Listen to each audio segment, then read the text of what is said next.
Hello guys, welcome to my vlog. For today's video, share ko lang yung nabili ko kay kuya na mga tuyo. Yan siya guys.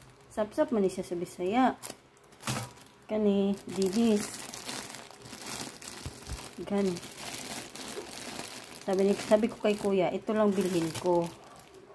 Sap-sap. Tapos, sabi niya, ma'am, bilhin mo na lahat yan, ma'am.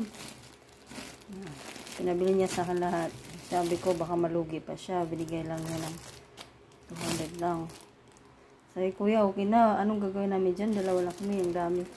Ang dami po. Sabi niya, ako lang ma'am para makabenta ako. Ayan, nagkwento siya si kuya. Binili ko na lang yun. Nakawa naman ako din kasi wala pa daw siyang benta. Diba? Nakaka-relate kasi ako sa mga ganyang bagay kasi nung kami ng papa ko, nagbebenta kami ng mga lansunis. Grabe yung sales stock ko para makabenta lang kami. Kaya, ayun. Napadami. Pwede na to. Isang buwan na ulam. Subak-subakan lang utan.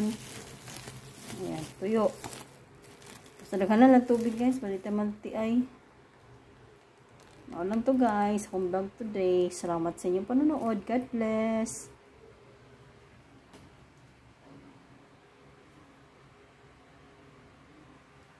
Yan, ilagay na ito. Baho man na siya magpriton. Tako nakahanap ako sininang labhan manggod.